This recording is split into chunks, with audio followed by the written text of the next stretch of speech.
Guys, what's going on? Welcome back to a brand new video, and in today's video we're going to be going over what's next for the Colorado Rockies.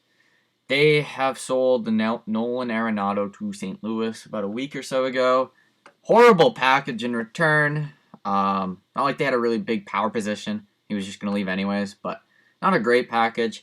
And they basically are paying Nolan Arenado's first year and a bit, so yeah. But before we get into this video, I want to thank you guys for 110 subscribers. That means a lot. And if you're new here to this video, or to this channel, be sure to subscribe. We like talking baseball as much as possible. So yeah. I have about a list of what I want, or what I'd like to see from the Colorado Rockies. What they should do, how they should improve. So yeah. I guess first step I didn't write down. Clear the front office, my guy. Shoo! All gone. Scouting, player development, coaching staff, pitching coaches, hitting coaches, GM, general manager, president of baseball operations, all of it. Clean the house. Clean the house right now. It's the only way you can do it. The fans have a horrible taste in their mouth from this GM and this front office. The only way you can do it is clean it all out. So there's first step number one. With that come a list of trades that need to be done. First one is trading German Marquez. You're gonna get a decent package of prospects for them, or for him, and I've wrote down 3 teams that I think would be very interested in trading for him. So let's go. First one is Toronto. Their need for starting pitchers obvious, and I feel like they'd be okay paying a bit of a nicer price for German Marquez. Next to the Mets, they lost out on Bauer. They still need starting pitching. Marquez fits the bill. And Boston, you got Sale and you got Eduardo Rodriguez.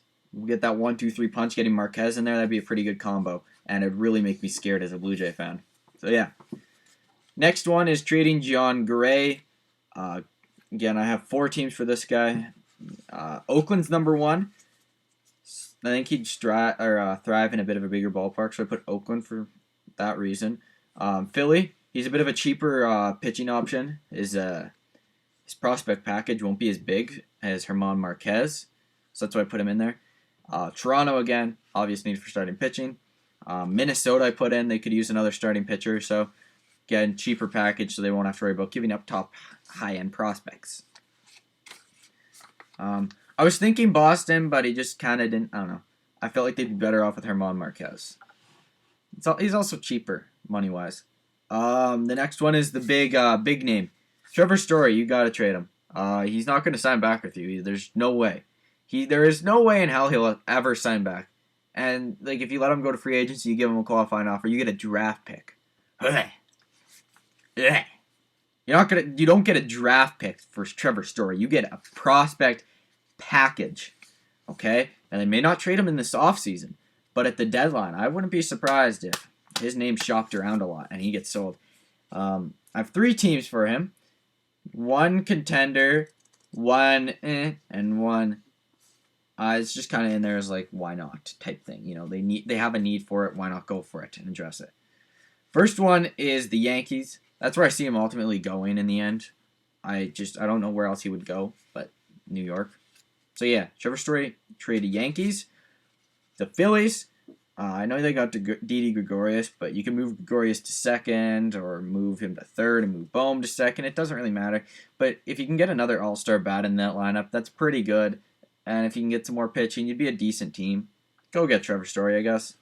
And the last one is Texas. They just traded away Elvis Andrus. And I know they got a young shortstop, but young new stadium. What better way to do to market the team and make people want to come than getting the face of the franchise?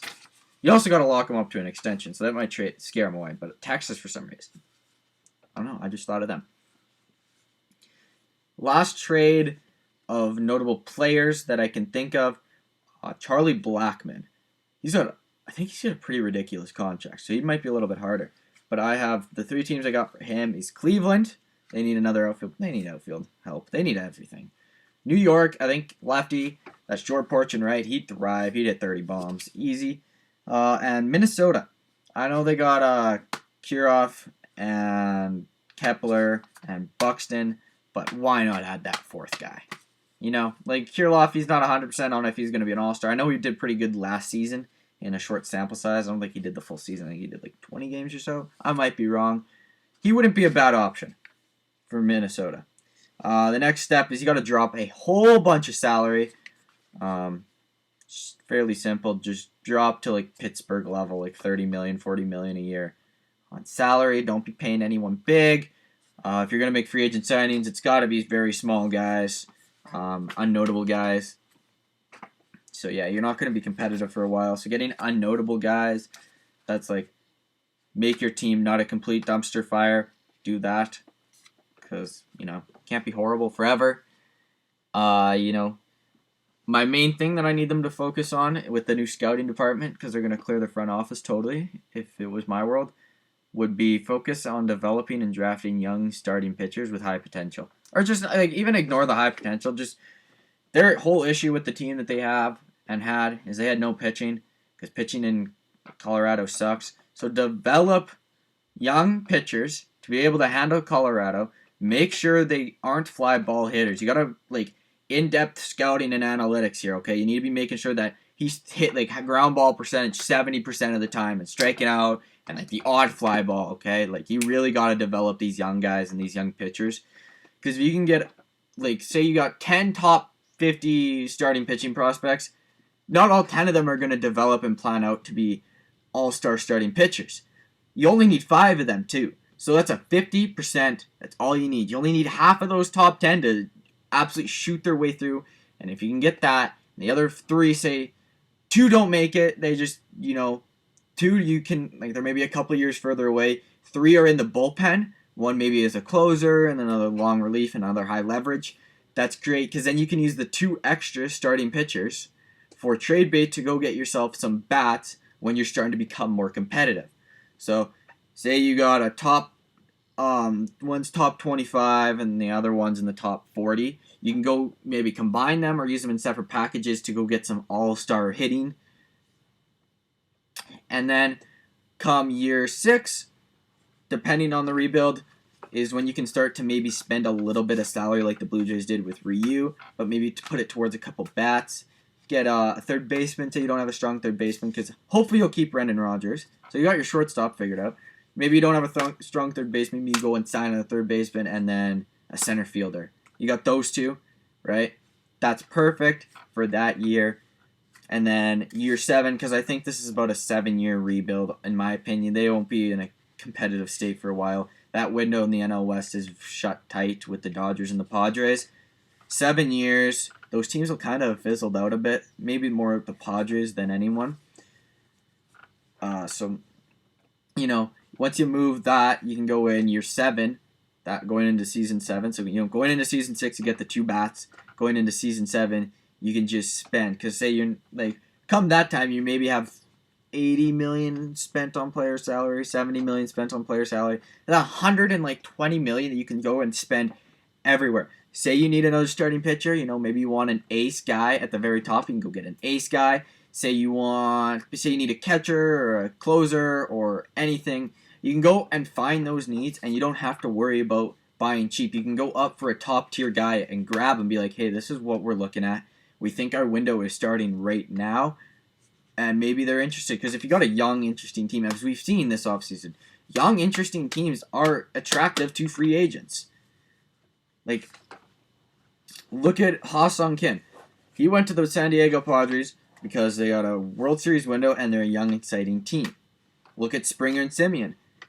They went young, exciting team. Just saying. The young, exciting teams, that's very attractive to some of these older guys who are going for that window.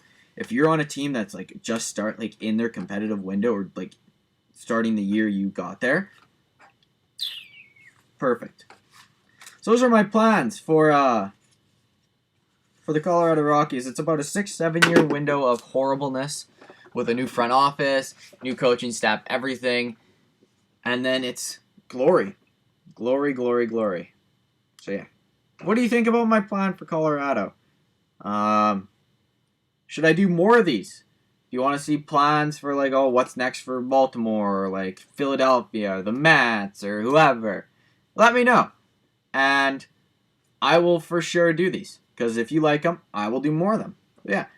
We'll catch you all in the next video. If you like the video, leave a thumbs up. Subscribe if you guys are brand new. Turn on that post notification bell so you never miss an upload. And we'll catch you all in the next video. Peace out. Goodbye.